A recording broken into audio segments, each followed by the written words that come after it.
Good morning, everybody. Welcome to another Daily Market Report brought to you by Mike Bjork. Today is Thursday, and it's October 18th. Hope you guys have a wonderful day thus far.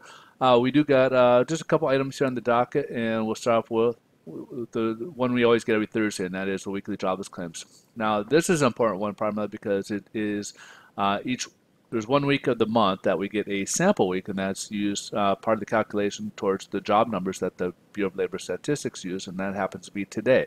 So lately we've been getting a lot of very low numbers, and we're seeing some pretty good, strong job numbers as a result of that. So last week it was revised slightly higher. It was at 214,000, and it was revised to 215, or the previous week, excuse me. And forecast was supposed to be 210,000 people applying for unemployment this last week, and it came in the right expectations, 210,000. So again, a pretty strong number right there.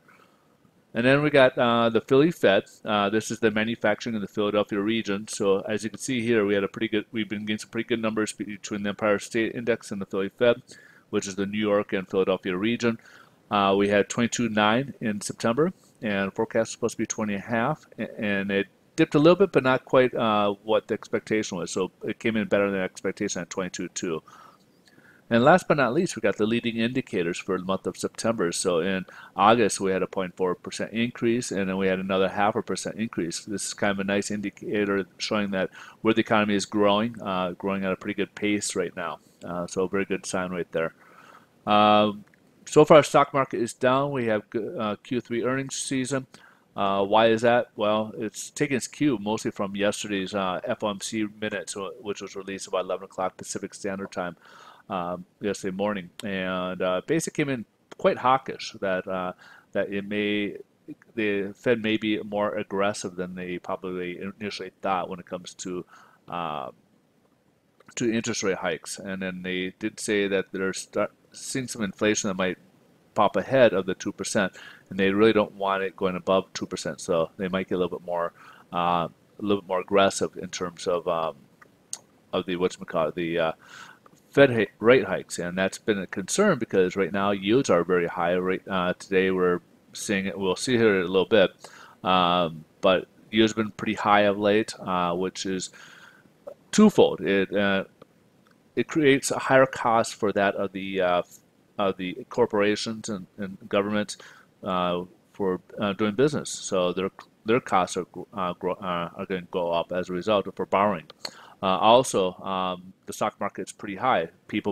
Investors may jump out of the stock market, can be quite volatile, and put it in there because now they got a pretty high yield, getting a rate of return, and it's basically very safe. There's basically no risk involved. Whereas if they keep their money into these stocks, there's a lot more risk involved, and so you may see some people jumping ship into and buying in the higher yields.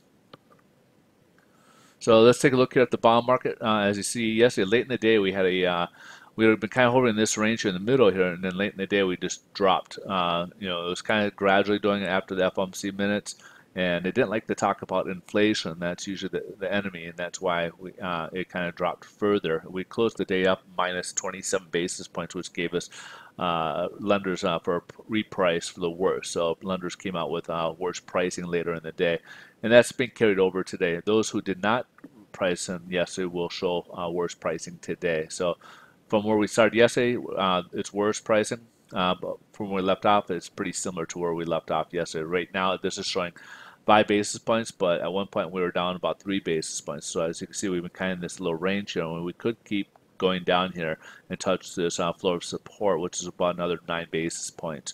Could be a loss there. So before we can get a bounce upwards. So just be careful up here. As you can see here, the good thing here is we're in an oversold position. So hopefully at some point we'll get a positive stochastic crossover, which will bump us in here, which will also bump us up with a little bit of improvement here. So we could see that it's a possibility that could come in the near future. But as you can see, we had this long stretch being down there below that for a while. So it's hard to say if we'll get a good convincing one bump upwards. Here's a 10-year Treasury. As I mentioned, right now we're about 3.20, and we were testing up at 3.21 right now. As you can see, we've been touching the ceiling. If we break above that, next one up, it'll be the 0.25%.